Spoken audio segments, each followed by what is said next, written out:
hello students আজি আমি এই ভিডিওটো ডিসকাস কৰিবলৈ গৈ আছো তোমালোকৰ ইংৰাজী গ্ৰামাৰৰ এটা অতি গুৰুত্বপূৰ্ণ টপিক যেটো হল প্ৰিপজিশন তোমালোকে এইটো নিশ্চয় জানা যে তোমালোকৰ ফাইনেল এক্সামত প্ৰিপজিশনৰ পৰা 6-7টা কোৱেশ্চন থাকে আৰু এই 6-7টা কোৱেশ্চনৰ পৰা তোমালোকে যিকোনো 4টা লিখিব লাগে আৰু ইয়াত তোমালোকৰ 4 মাৰ্কস থাকে আমি আশা কৰো তোমালোকে যদি ভিডিওটো ভালদৰে ওৱাচ কৰা তেনে হলে প্ৰিপজিশনৰ বহুতো কনসেপ্ট ক্লিয়াৰ হৈ যাব আৰু তোমালোকে এক্সামত 4 মাৰ্কসৰ ভিতৰত 4 মাৰ্কস পাবলৈ সক্ষম হ'বা তো তোমালোকে ভিডিওটো স্কিপ নকৰাকৈ সম্পূৰ্ণ চাই যাবা যাতে তোমালোকৰ প্ৰিপজিশনৰ ওপৰত কনসেপ্টটো ক্লিয়াৰ হৈ যায় তো আহক আমি ভিডিওটো কন্টিনিউ কৰো তো ইয়াত আমাৰ এক নম্বৰ কোৱেশ্চনটো হল is not learning superior dash wealth ইয়াত তোমালোকৰ অপচনবোৰ দিয়া আছে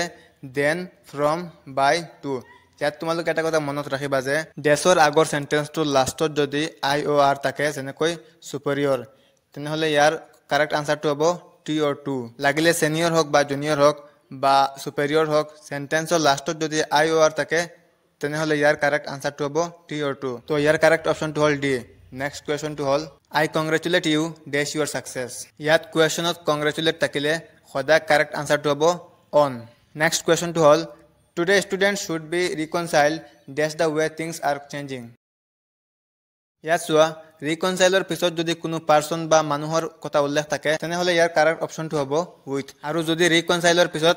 পাৰসন নাথাকে তেনেহলে ইয়াৰ কাৰেক্ট অপচনটো হ'ব টু টি অৰ টু গতিকে এই কোৱেশ্চনটোৰ কাৰেক্ট আনসাৰ হ'ব বি নম্বৰ অপচনটো তোমালোকৰ নেক্সট কোৱেশ্চনটো হ'ল Rabi was charged dash murder ইয়াত তোমালোকে এটা কথা মন কৰিবা যে তোমালোকৰ যদি ড্যাশৰ আগৰ সেন্টেন্সটো চাৰ্জড হয় তেনেহলে তোমালোকৰ কাৰেক্ট আনসাৰটো হ'ব with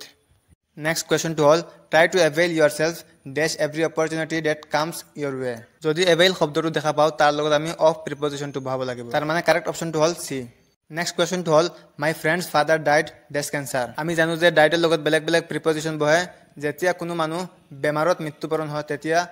ডাইটেৰ লগত of বহে আৰু যদি এক্সিডেন্টত মৃত্যু হয় তেনেহলে ইন প্ৰিপজিশনটো বহে আৰু যদি দেহৰ কাৰণে মৃত্যু হয় তেনেহলে ডাইটেৰ লগত for বহে তো আমাৰ কোৱেশ্চনটো হ'ল my friend's father died dash cancer ইয়াত বেমাৰৰ কথা কৈছে তো ইয়াৰ কাৰেক্ট আনসাৰটো হ'ব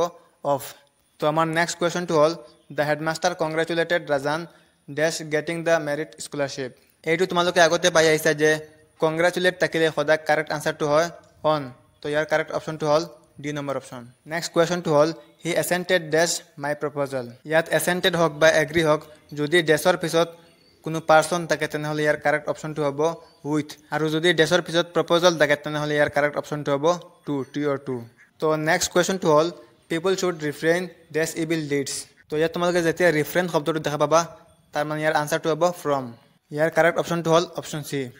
তো নেক্সট কোৱেশ্চনটো হ'ল the minister assured the flood victims dash all the possible help তোমালোকে এইটো মনত ৰাখিবা যে যদি কোৱেশ্চনত এচিউড থাকে তেনেহলে আনসাৰটো হয় অফ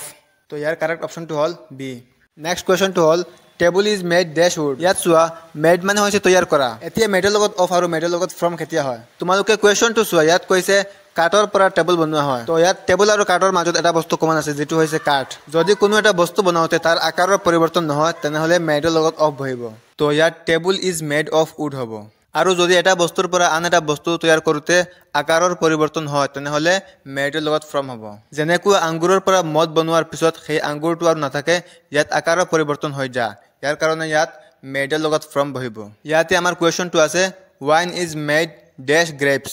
মানে হল আঙ্গুৰৰ পৰা মদ বনোৱা হয় ইয়াত আকাৰৰ পৰিৱৰ্তন হৈছে গতিকে ইয়াত মেডৰ লগত ফ্ৰম বহিব তোমালোকে এই দুটা পাৰ্থক্য মনত ৰাখিবা মেডৰ লগত কেতিয়া অফ বহে কেতিয়া ফ্ৰম বহে তোমালোকৰ নেক্সট কোৱেশ্চনটো হ'ল shoes are made dash leather মানে হল লেদাৰৰ পৰা শুজ বনোৱা হয় জোতা বনোৱা হয় এতিয়া চোৱা ইয়াত মেডৰ লগত অফ বহিব না ফ্ৰম বহিব প্ৰথমতে তোমালোকে চাব লাগিব যে ইয়াত আকাৰৰ পৰিৱৰ্তন হৈছে না নাই যদি আকাৰৰ পৰিৱৰ্তন হয় তেনেহলে তোমালোকে মেডৰ লগত ফ্ৰম বহাব লাগিব যদি আকাৰৰ পৰিৱৰ্তন নহয় তোমালোকে মেডৰ লগত অফ বহাব লাগিব তো ইয়াত কৈছে লেদাৰৰ পৰা শুজ বনোৱা হৈছে তাৰ মানে ইয়াত লেদাৰৰ কোনো পৰিৱৰ্তন নহল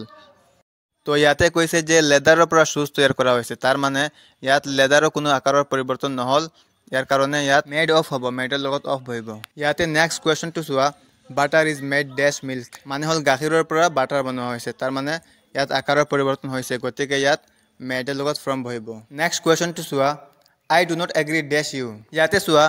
এগ্ৰিৰ পিছত যদি কোনো পাৰসন মানুহৰ কথা উল্লেখ থাকে তেনেহলে ইয়াত উইথ বহিব I do not agree with you আৰু এগ্ৰিৰ পিছত যদি কোনো পাৰসন নাথাকে প্ৰপ'জাল থাকে তেনেহলে ইয়াৰ কাৰেক্ট অপচনটো হ'ব টু নেক্সট কোৱেশ্চনটো হ'ল হি ডিসএপ্ৰুভড ডেছ হাৰ বিহেভিয়াৰ ডিসএপ্ৰুভডৰ লগত সদায় অফ প্ৰিপজিশ্যনটো বহে ইয়াত বি নম্বৰ অপশ্যন তোমাৰ কাৰেক্ট অপশ্যন নেক্সট কুৱেশ্যনটো হ'ল the youth should believe dash God এই ক্ষেত্ৰত আমি বিলিভৰ লগত ইন প্ৰিপজিশ্যনটো বহাম the youth should believe in God next কুৱেশ্যনটো হ'ল হি ৱাজ বৰ্ণ ডেছ ইণ্ডিয়া ইয়াত আমি গম পাইছোঁ যে ইণ্ডিয়াৰ লগত ইন বহিব হি ৱাজ বৰ্ণ ইন ইণ্ডিয়া নেক্সট কুৱেশ্যনটো হ'ল ডু ইউ এগ্ৰি ডেছ মি এইটো আমি পাই আহিছোঁ যে এগ্ৰিৰ পিছত যদি কোনো পাৰ্চন থাকে তেনেহ'লে ইয়াৰ আনচাৰটো হয় with do you agree with me আৰু নেক্সট কুৱেশ্যনটো হ'ল don't wait dash the bus let's go' বাছখনৰ কাৰণে ৰখিব নালাগে তাৰ মানে ইয়াত ফৰ বহিব option C correct option next কুৱেশ্যনটো হ'ল he is always angry dash his children ইয়াতে চোৱা এংগ্ৰিৰ পিছত যদি কোনো পাৰ্চন থাকে কোনো হিউমেন বিং থাকে তেনেহ'লে ইয়াৰ লগত সদায় উইথ বহিব হি is always angry with his children আৰু যদি এংগ্ৰিৰ পিছত পাৰ্চন নাথাকে বিহেভিয়াৰ থাকে তেনেহ'লে এংগ্ৰিৰ লগত এড বহিব নেক্সট কুৱেশ্যনটো হ'ল the strike has been called dash এইটো হ'ব the strike has been called off কল্ডৰ লগত ইয়াত অফ বহিব পিছত নেক্সট কুৱেশ্যনটো হ'ল the chief guest dash the prize ইয়াতে প্ৰাইজ ডিষ্ট্ৰিবিউটৰ কথা বুজাইছে তাৰ মানে ইয়াৰ কাৰেক্ট অপশ্যনটো হ'ব অপশ্যন চি গিভ এৱে